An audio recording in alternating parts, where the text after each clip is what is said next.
Hi, everybody. I'm Tabitha. Welcome to the Barry and Dinger Wellness Show.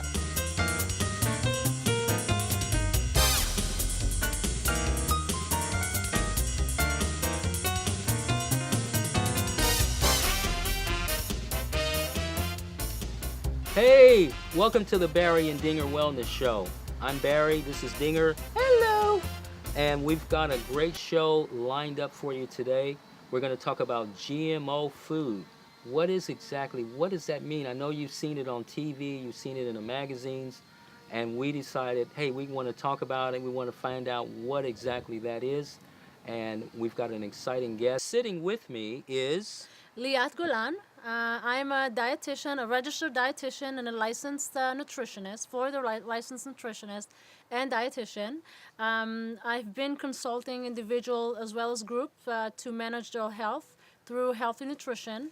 I dealt with people with that are having health challenges anywhere from diabetes, cardiovascular diseases, hypertension, high cholesterol, thyroid issues, kids that are underweight, and population that is overweight, which is very, very common in this country. And I basically teach them and educate them on healthy eating, food label reading. I design meal plans and programs to help them, tailored programs to help them manage their health and challenges. welcome to the show. Thank you, thank you, thank you for having me. Yes, and yeah, nice to be here. So we've got some questions for you, and first of all, we're going to talk about the subject of GMO, which is genetically modified food organisms. Now, that's such a big subject that you hear this on the news, read it in the papers, and what exactly is that? What is GMO? So, can you just tell the audience like what exactly is genetically modified organisms? Okay, GMO, as you said, it stands for genetically modified organism. It basically can be anything from viruses, bacteria, plant, or even animal that has been their genes has been altered. So it's basically a process that is done at the lab, where they're taking genes from species and inserting or putting those genes into another species genes to create something that is most desirable or some specific characteristics. So, for example, they invented that genetically modified tomatoes and strawberries that they took genes from fish, from Arctic fish. They inserted or forced those genes into those strawberries and tomatoes, so those can be resistant to cold, resistant to frost. So that's basically mixing and matching those genes of naturally produced animals and plants. I see. And when did genetically modified foods, when did that actually become part of our food supply? Well, the first genetically modified product was introduced into the market in 1983 in a form of tobacco or antibiotics resistant tobacco. And then in 1994, the first genetically modified tomato was approved by the FDA. Those tomatoes are able to delay, or by those genetically modification, they're able to delay the ripening process after picking. And then in the late of 1990s, we have all the corn and soy. 85 or today, as of today, 98% of the soy industry is genetically modified. Then we have corn, and we have cottonseed oil, and we have Hawaiian papaya, and we have all those plants that are genetically modified. And they're not just genetically modified as whole food; they're genetically modified, and they can be part of ingredients in the processed food. Oh, So, okay. for example, we have the high fructose corn syrup, the dextrose, which both of them are derivative of corn, genetically modified corn. Then we have soy lecithin that you can find in every food. It's out there. So we are flooded with genetically modified foods as well as ingredients in our food industry, in our market. Wow. That's really amazing. It is. It's Yeah, actually sad. that's very, very, very amazing. Now, with all this going on, how does this affect our health when we eat these foods? Well, there's definitely effect on our health, despite the fact that government reporters and food industry is claiming for the safety that support the safety of genetically modified food. There is no real long-term study that was made uh, to test the long-term effect of genetically modified food.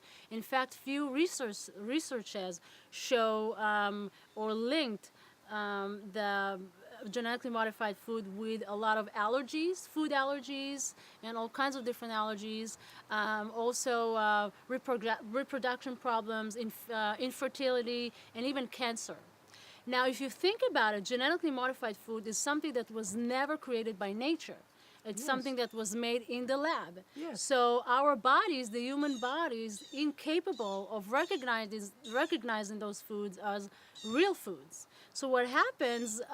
Our body recognizes this food as a foreign invader, and so it triggers an immune reaction, and we have an ongoing immune reaction. You're starting to develop like a chronic inflammation. You have the condition of chronic inflammation, and therefore you start developing all of those diseases and allergies that can definitely damage or have a negative effect on our health.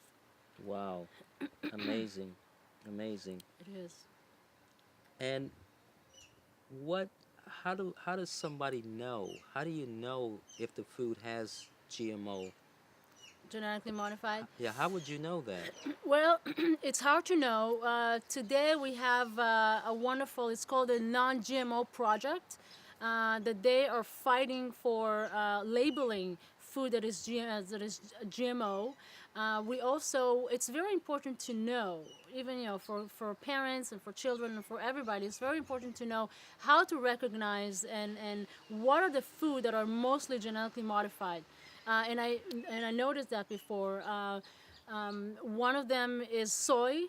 89% of the soy in this country is genetically modified.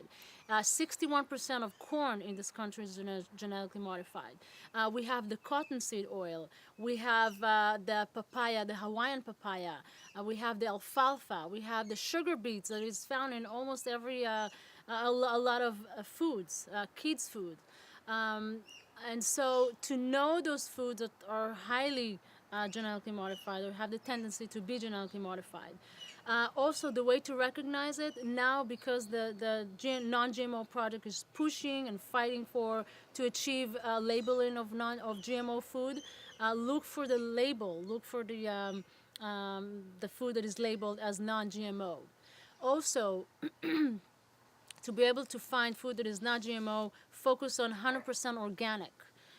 Organic food is usually non-GMO, and fortunately, the food industry was trying to push and to allow GMO food to be certified as organic, to be labeled as organic, and thankfully they weren't able to. So now 100% organic food is not GMO.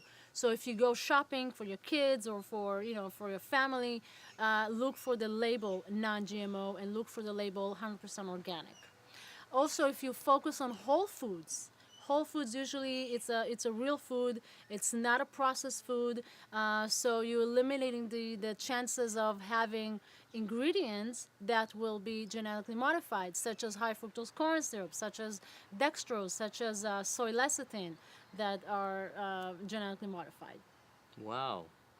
That's a lot. That's incredible. Um, One of the things that I did want to ask you is, what can parents do to protect themselves and their children from GMO foods? Okay, first of all, again, like I said before, get familiarized with all the GMO food, the corn and the cottonseed oil and the soy, and they found in abundance in the food industry. They're almost on any shelf because they're part of their ingredients. They're part of the processed food, like fruit juices and cereal and crackers and peanut butter and foods that we're usually eating. Butter? Yes, your favorite peanut butter. No. The food that we're usually using every day and feeding our families and kids. Right, So but that's mostly on the process level. We're talking about foods that you'd buy in a major supermarket. in the major supermarket, one of the ways to know is to look for the digital number of that is on the label that is found on the fruits and the vegetables. So, for example, if you have a digital number of 4 digit or 4 numbers, you know that it's commercially processed or grown. So most likely it will be genetically modified or will have some sort of genetic modification to it. Wow. And then you have the 5 digit number with the beginning of the number is 9, and if you have that, it's usually organic food. So it's most likely to be non-genetically modified. Yes. Okay. And it's now in the health food store, you can pretty much get products that don't have GMO. Right.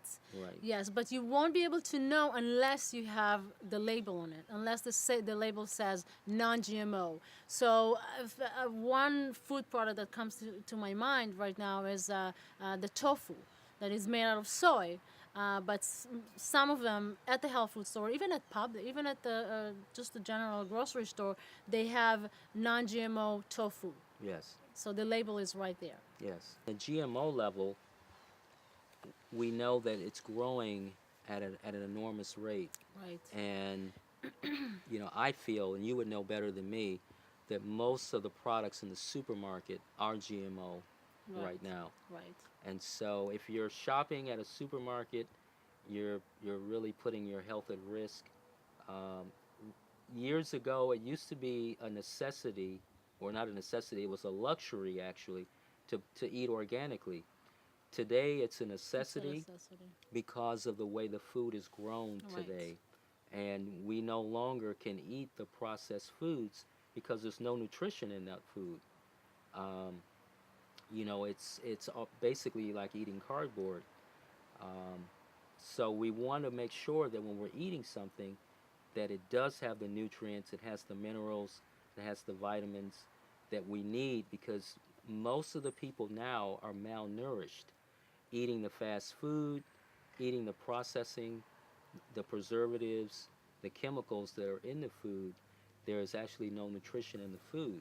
So people are always hungry, their bodies are starved because they don't get the nutrition. And you have the childhood obesity that we have today, not just in children, but in teenagers and adults, because of what they're eating with the growth hormone in the cattle, Right. which is another big issue. Right. The chickens have the growth hormone and the antibiotics, Right. and there are a lot of issues with the beef.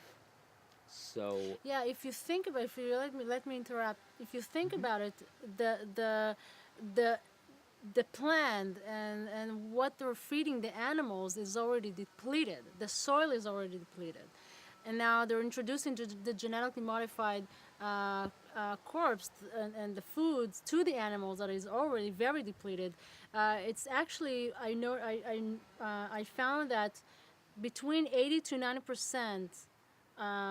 Actually, the genetically modified food between 80 to 90% is depleted of. It has lower iron and zinc and manganese, which are very, very, very important for healthy body, or growing bodies, and for to protect our immune system.